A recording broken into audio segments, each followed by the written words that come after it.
Bonjour à tous, c'est Nicolas, j'espère que vous allez bien. Aujourd'hui, un nouvel épisode de Au coin du feu et nous continuons avec le livre La cosmogonie d'Urantia et nous allons terminer le dernier chapitre qui parle des princes planétaires. Là, nous allons faire la lecture du fascicule 67, page 754, qui s'intitule La rébellion planétaire. Et là, nous allons mieux comprendre quel a été l'impact de la rébellion luciférienne sur ce monde et à l'époque. Vous allez voir, c'est assez édifiant et on comprend mieux aujourd'hui pourquoi est-ce que ce monde il est autant perturbé, pourquoi est-ce que c'est autant le bazar, quelles ont été les forces qui ont initié en fait le bazar complet de ce monde et pourquoi est-ce qu'il est extrêmement en retard.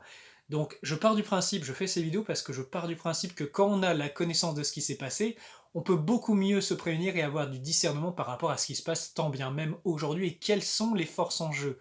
Parce qu'il suffit d'observer, il y a une grande lutte entre les forces de l'ombre et de la lumière, de la vraie lumière je parle, et quand on comprend d'où ça a commencé et pourquoi, donc je vous renvoie aux vidéos qui parlent de la rébellion luciférienne, je crois que j'ai fait 3 chapitres, il y en a un quatrième qui va arriver qui sera un petit peu différent. Mais vous allez voir, c'est assez intéressant d'avoir ces éléments. Voilà, merci encore pour tous vos commentaires, vos partages, les petits pouces que vous mettez sous les vidéos, parce que, comprenez bien, ça permet le référencement des vidéos, ça permet aussi vraiment à ces informations de se diffuser. Vous savez, le livre d'Urantia, il a plus de 100 ans en arrière. De mon point de vue, il n'est pas assez connu parce que c'est adapté à la conscience d'un être humain d'il y a 100 ans en arrière, mais il y a des pépites de sagesse et de compréhension. Bien sûr, on prend ce qui nous résonne et le reste on laisse, mais ça donne pas mal de choses, pas mal de notions, il y a des pépites dedans. Et c'est pour ça que je consacre autant d'émissions sur cet ouvrage. Donc, alors c'est parti, préparez votre boisson chaude, votre plaid, parce que nous allons rentrer dans les conséquences de la rébellion, particulièrement sur Terre. Allez, c'est parti. Fascicule 67, la rébellion planétaire. Alors, comme d'habitude, je vais vous faire quelques petites traductions, parce que parfois il y a certains termes et certaines notions, si on n'est pas habitué à l'ouvrage, qui peuvent être un peu compliqués. Alors, la rébellion planétaire. Il est impossible de comprendre le problème associé à l'existence de l'homme sur Urantia sans avoir des notions sur certaines grandes époques du passé, notamment sur l'occurrence et les conséquences de la rébellion planétaire.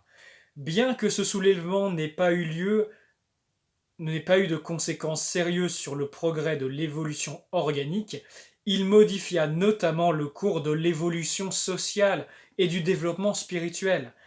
Toute l'histoire supraphysique de la planète fut profondément influencée par cette calamité dévastatrice.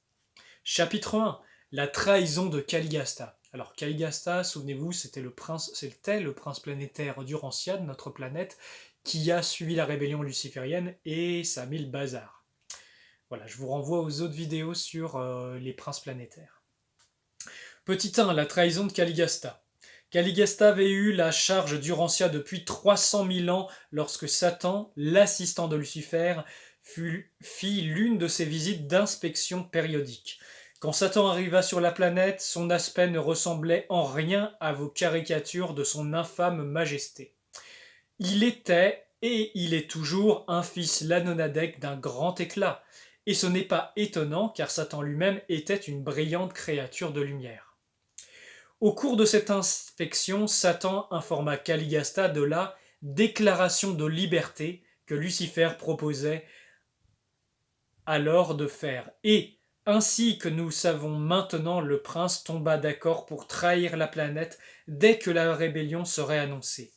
Les personnalités loyales de l'univers éprouvent un dédain particulier pour le prince Caligasta à cause de cette trahison préméditée de sa mission.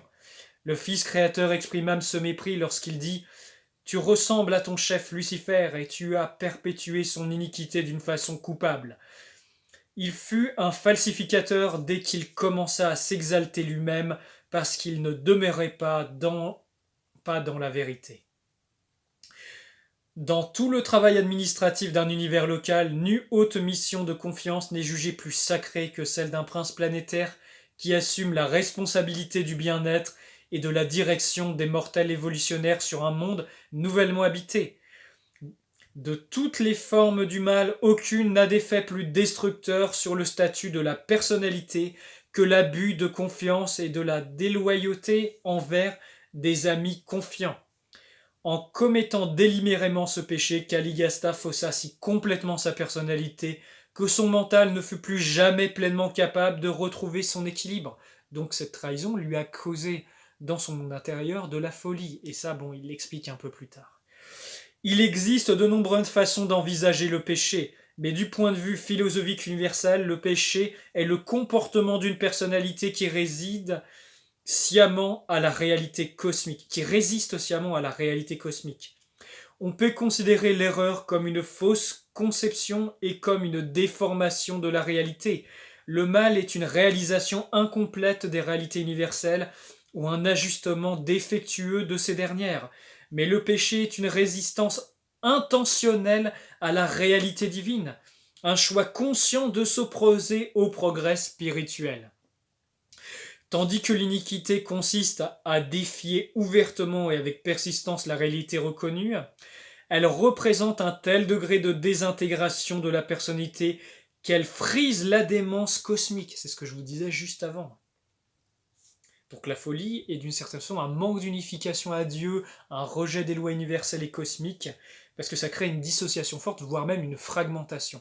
Et ça, je peux vous dire, en tant que praticien vibratoire, je l'ai constaté de nombreuses fois quand j'ai reçu des gens en séance et qui, par leur choix d'incarnation passée, leur choix d'expérience passée, notamment c'est des anciens lucifériens, ils avaient leur âme ravagée, et ça peut aller jusqu'à la folie, et même dans les vies passées, dans les vies présentes. Bon, je continue. L'erreur suggère un manque d'acuité intellectuelle, le mal un défaut de sagesse, et le péché une pauvreté spirituelle abjecte.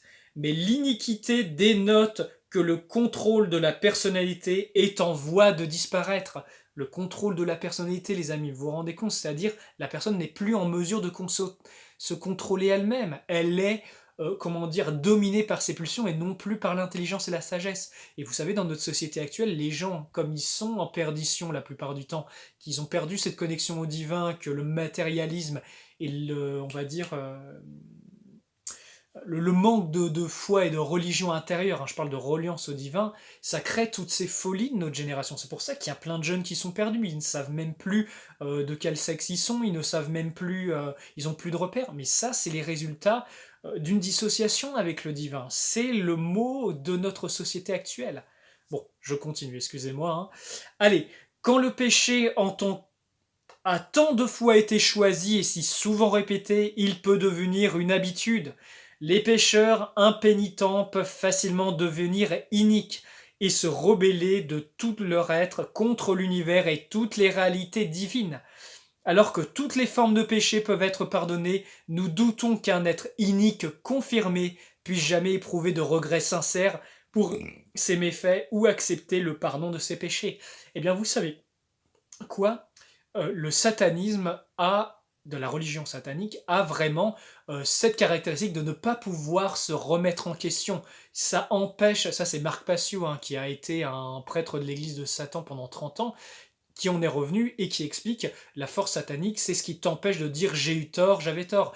On est tellement, on va dire, égotique, autocentré et avec, on va dire, de la relativité morale, c'est-à-dire que vous définissez vous-même ce qui est bien et mal, c'est-à-dire on est complètement déconnecté du bien et on n'est même plus en mesure de le savoir, que du coup, il n'y a même plus cette possibilité de revenir en arrière. L'orgueil est nourri tellement que en fait il n'y a même plus de possibilité. Ça crée une maladie mentale très grave et c'est pour ça que ça crée de la démence, parce que il n'y a même plus la possibilité, la force spirituelle supérieure pour se contrôler lui-même, et c'est pour ça que ces êtres deviennent relativement et complètement démoniaques à force. Bon, je m'emballe un peu les amis, parce que c'est un sujet qui me touche beaucoup, parce que j'observe beaucoup ça moi dans ce monde, et notamment dans les consultations, dans ce que je fais, c'est ce que j'ai pu observer, ce que ça a fait dans l'âme des gens, ces choses-là. Mais ça je vous en parlerai dans le 4e chapitre de la rébellion luciférienne, parce que là je parlerai de mon expérience personnelle, de ce que j'ai observé dans les séances, dans les soins, sur l'âme et l'esprit des personnes qui ont suivi en fait ces choses-là, sachant qu'il y a beaucoup d'anciens anges et beaucoup d'anciens rejetons lucifériens ou d'âmes qui ont suivi ces sophismes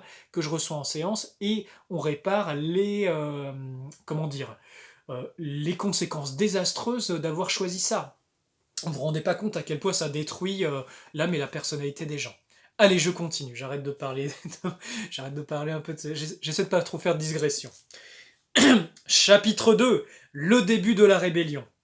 Peu après l'inspection de Satan, lorsque l'administration planétaire était à la veille de réaliser de grandes choses sur Urantia, un jour au milieu de l'hiver, des continents septentrionaux, Caligasta tint une longue conférence avec son associé Daligasta, c'était son bras droit, hein, à la suite de laquelle ce dernier convoqua les 10 conseils d'Urantia en session extraordinaire. Cette assemblée fut ouverte par la déclaration que le prince Caligasta était sur le point de se proclamer souverain absolu d'Urantia, exigeait que tous les groupes administratifs abdiquent en remettant toutes leurs fonctions et tout leur pouvoir entre les mains de Daligasta, désigné comme mandataire en attendant la réorganisation du gouvernement planétaire et la redistribution consécutive de ses charges d'autorité administrative.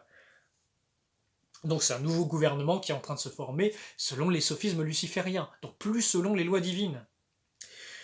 La représentation de cette ahurissante exigence fut suivie du magistral appel de Van, président du Conseil suprême de coordination.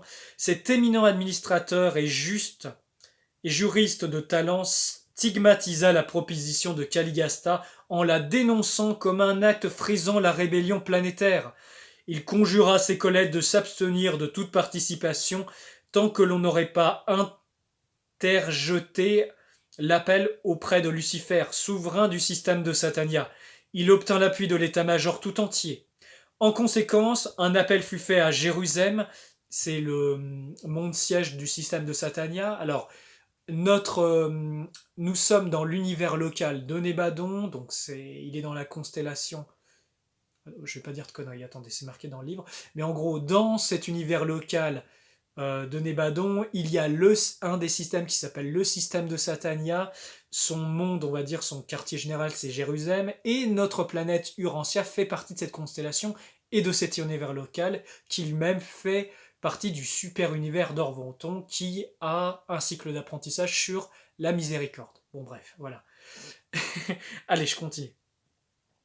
D'où revint immédiatement des ordres désignant Caligasta comme souverain suprême d'Urantia, en enjoignant une obéissance absolue et sans réserve à ses commandements. C'est en réponse à ce message stupéfiant que le noble Van fit son fameux discours de 7 heures dans lequel il accusait formellement Daligasta, Caligasta et Lucifer d'outrager la souveraineté de l'univers de Nébadon. Il fait alors appel au Très-Haut d'Edensa pour être soutenu et confirmé. Entre-temps, les circuits du système avaient été coupés. Urantia était isolée. Urantia, c'est notre planète, hein. Tous les groupes de vie céleste présents sur la planète se retrouvèrent soudain isolés, sans préavis, c'est-à-dire totalement privés de tout avis et conseil extérieur. C'est la fameuse quarantaine planétaire que l'on vit encore, les amis. Et dans le système de où se trouve notre planète, c'est encore le cas depuis plus de 200 000 ans. Comprenez pourquoi c'est autant la merde? Voilà, c'est pour ça, les amis, c'est pour ça. Bon, allez, je continue. Ah! Daligasta proclama officiellement Caligasta, Dieu d'Urantia et suprême, au-dessus de tout. Face à cette proclamation alternative, était clair, chaque groupe se retira et commença ses délibérations, discussions destinées finalement à déterminer le sort de toutes les personnalités suprahumaines sur la planète. Les séraphins, les chérubins et les autres êtres célestes furent impliqués dans les décisions de cette lutte implacable et ce long et coupable conflit. De nombreux groupes suprahumains qui se trouvaient par hasard sur Urantia au moment de son isolement y furent retenus à l'instar des séraphins et de leurs associés contraints de choisir entre le péché et la droiture, entre les voies de Lucifer et la volonté du Père invisible. Cette lutte se poursuivit pendant plus de 7 ans, tant que chaque personnalité touchée n'eut pas pris sa décision définitive. Les autorités d'Edensa ne voulurent pas interférer et n'intervinrent pas. C'est alors seulement que Van et ses associés loyaux reçurent leur justification et furent dégagés de leur longue anxiété et de leur intolérable incertitude. Chapitre 3. Cette année décisive. La nouvelle que la rébellion avait éclaté sur Jérusalem, capitale de Satania, fut diffusée par le conseil des Melchizedek. Je vous renvoie à ma vidéo sur les Melchizedek. Les Melchisédek chargés des affaires urgentes furent immédiatement envoyés à Jérusalem et Gabriel se porta volontaire pour représenter le Fils créateur dont l'autorité avait été mise au défi, en même temps que l'annonce de l'état de rébellion dans Satania. Le système fut mis en quarantaine isolé de ses systèmes frères. Il y eut guerre dans le ciel, dans le quartier général de Satania, et elle s'étendit à toutes les planètes du système local.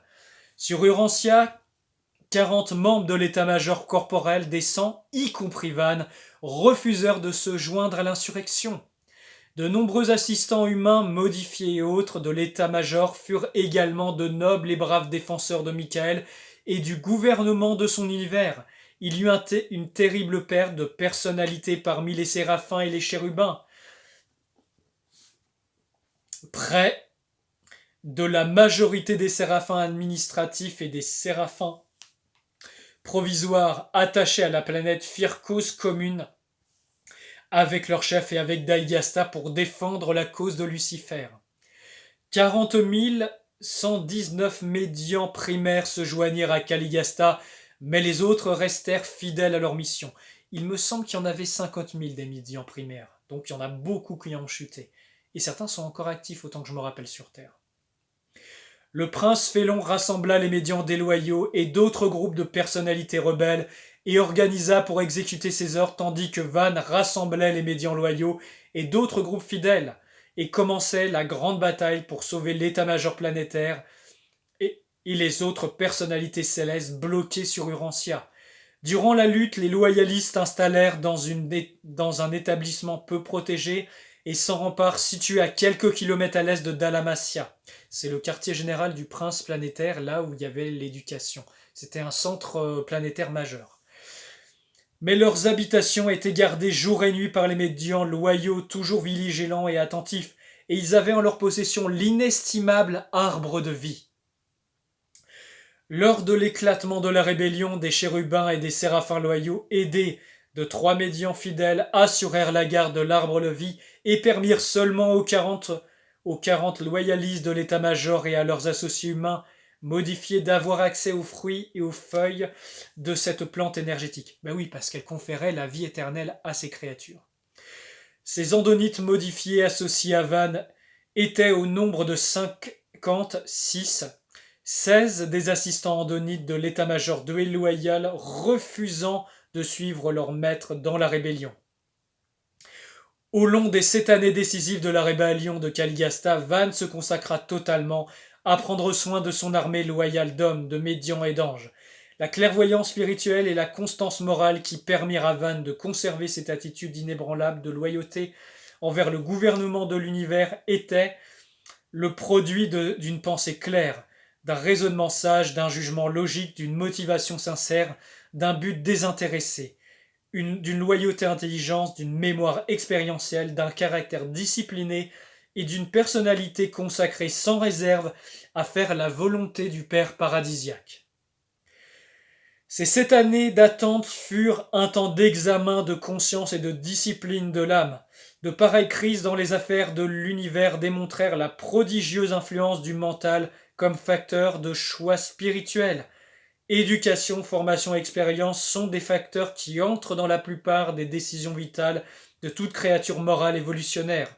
Mais il est parfaitement possible à l'esprit intérieur d'entrer en contact direct avec les pouvoirs qui déterminent les décisions de la personnalité humaine et de permettre ainsi à la volonté totalement consacrée de la créature d'accomplir les actes stupéfiants de dévotion loyale à la volonté et aux voies du Père paradisiaque.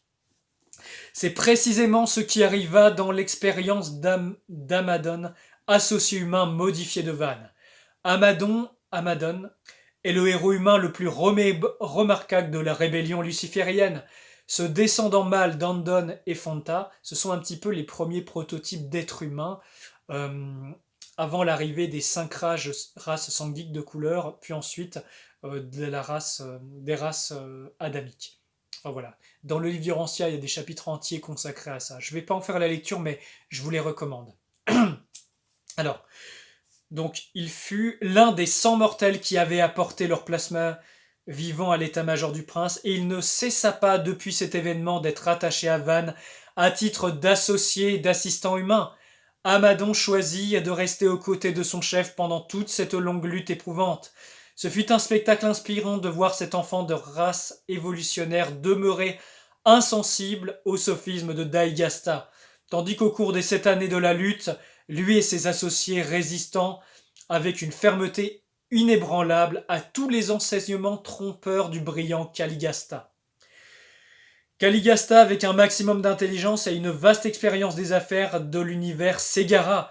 Il embrassa le péché. Amadon, avec un minimum d'intelligence et une absence totale d'expérience universelle, resta opiniâtrement au service de l'univers et fidèle à son associé. Van employa à la fois mental et esprit dans une magnifique et efficace combinaison de résolution intellectuelle et de clairvoyance spirituelle. Il atteignit ainsi le niveau expérientiel de réalisation de la personnalité de l'ordre le plus élevé auquel on puisse parvenir. Quand le mental et l'esprit sont pleinement unis, ils ont le potentiel nécessaire pour créer des valeurs suprahumaines, voire de réalités morontielles. C'est vraiment inspirant cette histoire, hein. On pourrait raconter indéfiniment les événements sensationnels de ces jours tragiques, mais enfin la dernière personnalité en jeu prit sa décision définitive. Et alors, mais alors seulement, un très-haut d'Edensia arriva en compagnie des Melchizedek, chargé des problèmes urgents pour se saisir de l'autorité sur Urantia. Les annales panoramiques du règne de Caligasta furent effacées sur Jérusalem, et la période probatoire de la réhabilitation planétaire commença. Le prochain chapitre traite des sangs de Caligasta. Donc chapitre 4, les sangs de Caligasta après la rébellion. Après avoir procédé à l'appel nominatif final, on constata que les membres corporels de l'état-major du prince étaient répartis comme suit. Van et tous les membres de sa cour de coordination étaient restés loyaux. Hang et les 3 membres du conseil de l'alimentation avaient survécu. Tout le conseil et la domestication des animaux avaient rejoint la rébellion, ainsi que tous les consultants chargés de la protection contre les bêtes de proie. Fad et 5 membres du collège d'enseignement étaient sauvés. Nod et toute la commission de l'industrie et du commerce suivaient Caligasta. Hap et tout le collège de la religion révélée restèrent loyaux avec Van et son noble groupe. Lutte et tout le conseil de la santé étaient perdus. Le conseil de l'art de la science resta loyal dans sa totalité. Mais Teut et tous ses membres de la commission du gouvernement tribaux s'égarèrent. Sur les 140 étaient donc sauvés. Ils furent transférés plus tard sur Jérusalem, d'où ils reprirent leur périple vers le paradis. Les 60 membres de l'état-major planétaire qui prirent parti pour la rébellion choisirent Nod pour chef. Ils travaillèrent de tout cœur pour le prince rebelle, mais s'aperçurent bientôt qu'ils étaient privés du soutien des circuits vitaux du système. Ils prirent conscience du fait qu'ils avaient été rabaissés au statut des êtres mortels. Ils étaient certes suprahumains, mais en même temps matériels et mortels. Dans un effort pour accroître leur nombre, Daligasta ordonna un recours immédiat à la reproduction sexuée, sachant parfaitement que les 60 membres originels de l'état-major qu'il avait suivis et leurs 44 associés endoniques modifiés étaient condamnés à mourir tôt ou tard. Après la chute de Dalmatia, dirigeant doyen de la constellation, le très-haut père de Norliatadek, les administrateurs provisoires Melchizedek, étaient assistés d'un comité consultatif constant et un des aides loyaux du prince déchu, les 2 porteurs de vie résidents, un fils trinitisé faisant son apprentissage, un fils instructeur volontaire, une brillante étoile d'histoire d'Avalon, entre parenthèses venant périodiquement, les chefs des séraphins et des chérubins, des conseillers venus des 2 planètes voisines, le directeur général de vie angélique subalterne et Van, commandant en chef des créatures médianes. C'est ainsi qu'Urantia fut gouvernée et administrée jusqu'à l'arrivée d'Adam. Il n'y a rien d'étrange à ce qu'une place ait été assignée au loyal et courageux Van dans le conseil des administrateurs provisoires planétaires qui administra pendant si longtemps les affaires d'Urantia. Les 12 administrateurs provisoires Melchizedek d'Urantia firent un travail héroïque. Ils préservèrent le reste de la civilisation et leur politique planétaire fut fidèlement exécutée par Van. Moins de 1000 ans après la rébellion, Van avait disséminé plus de 350 groupes pionniers dans le monde. Ces ayants-postes de la civilisation consistaient largement en descendants des Andonites loyaux légèrement croisés des races Sangiques, particulièrement d'hommes bleus et de Nodites. Malgré la terrible recul provoqué par la rébellion, il restait sur Terre beaucoup de bonnes lignées biologiquement prometteuses. Sous le contrôle supérieur des administrateurs provisoires Melchizedek, Van et Amadon continuèrent l'œuvre et ils encouragèrent l'évolution naturelle de la race humaine, faisant progresser l'évolution physique des hommes jusqu'au point culminant, justifiant l'envoi d'un et d'une fille matérielle d'Urantia, sachant que Adam et Ève planétaires, ces fils matériels, arrivent dès que l'évolution physique arrive jusqu'au son point où ça ne peut plus avancer. Voilà, je vous renvoie à la vidéo sur l'Adam et Ève planétaire. Voilà, c'est une lecture que je vous ai fait avant. Van et Amadon restèrent sur Terre jusqu'à peu près l'arrivée d'Adam et d'Ève. Quelques années après, ils furent transférés à Jérusalem où Van fut réuni à son ajusteur qui l'attendait. Van servit maintenant pour le compte d'Urantia en attendant l'ordre de reprendre le long chemin vers la perfection du paradis et vers la destinée non révélée du corps des mortels de la finalité en voie d'assemblement. Il convient de noter qu'au moment où Van fit appel au Très-Haut d'Edensia, après que Lucifer eut soutenu Caligasta sur Urantia, les pères de la constellation notifièrent immédiatement une décision d'appui, Van sur tous les points et en litige. Ce verdict ne réussit pas à atteindre Van parce que les circuits planétaires de communication furent coupés pendant la transmission. C'est tout récemment que cette directive effective fut découverte en la possession d'un transmetteur relais d'énergie, chez qui elle avait été bloquée depuis l'isolement d'Urantia. Sans cette découverte, faite à la suite des recherches des médians d'Urantia, la transmission de cette décision aurait attendu le rétablissement d'Urantia dans les circuits de la constellation. Cet accident apparent dans les communications interplanétaires était possible parce que les transmetteurs d'énergie peuvent recevoir et transmettre l'information mais ne peuvent prendre l'initiative des communications. Le statut technique de Van dans les annales juridiques de Satania ne fut pas effectivement et définitivement établi avant l'enregistrement sur Jérusalem du jugement des pères d'Edensia. Là, on passe sur le chapitre 7 qui s'appelle « Les répercussions lointaines du péché ». Donc là, on va comprendre les conséquences de la trahison de Caligasta et qu'est-ce que ça a impliqué. Les conséquences personnelles, entre parenthèses centripèdes, du rejet volontaire et persistant de la lumière par une créature sont à la fois inévitables et individuelles.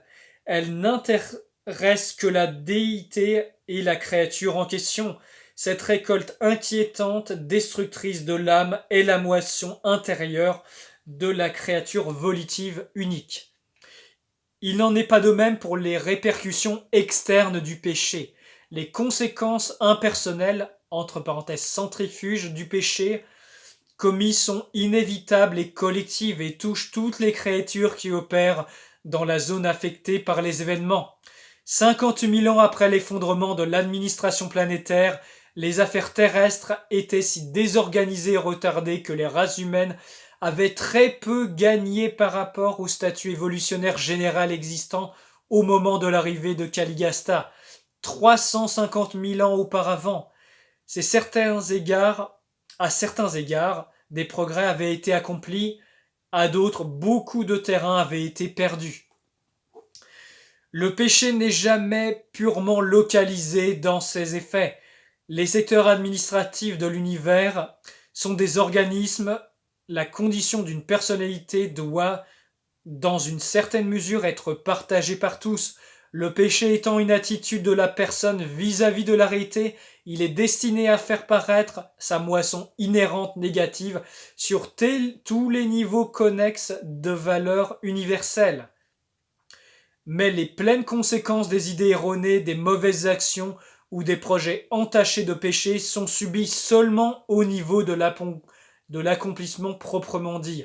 La transgression de la loi de l'univers peut être fatale dans les domaines physiques sans impliquer sérieusement le mental, ni porter atteinte à l'expérience individuelle. Le péché n'est chargé de conséquences fatales pour la survie de la personnalité que s'il représente l'attitude de l'être tout entier, le choix de son mental et la volonté de son âme. Donc en gros, ça montre les conséquences destructives individuellement et collectivement. Quelles sont ces conséquences? Eh bien, quand quelqu'un commet le mal et le péché, on en vit tous les effets. De même pour le bien et au niveau individuel, c'est ce que j'explique dans mes vidéos sur les mages noirs, sur la magie noire et tout ça. Quand vous faites le mal, vous vous détruisez vous-même par volonté de puissance et par volonté personnelle et importance de soi. Vous détruisez les autres, mais surtout vous vous affaiblissez. Allez, je continue la lecture. Le mal et le péché ont des conséquences dans les domaines matériels et sociaux et peuvent même parfois retarder le progrès spirituel sur certains niveaux de réalité universelle. Mais le péché d'un être quelconque ne dérobe jamais à un autre le droit divin de jouir de la survie de la personnalité. La survie éternelle ne peut être mise en péril que par les décisions du mental et le choix de l'âme de l'intéressé lui-même. Le péché commis sur Urantia ne retardera presque pas l'évolution biologique, mais il eut pour effet de priver les races humaines du plein bénéfice de l'héritage adamique. Le péché retarde énormément le développement intellectuel, la croissance morale, le progrès social et l'aboutissement spirituel de masse. Mais il n'empêche pas l'individu choisissant de connaître Dieu et d'accomplir sincèrement la volonté divine de parvenir à l'accomplissement spirituel le plus élevé. Caligasta se rebella, Adam et Ève firent défaut, mais nulle personne née ensuite sur Urantia n'a souffert de ses erreurs dans son expérience spirituelle individuelle.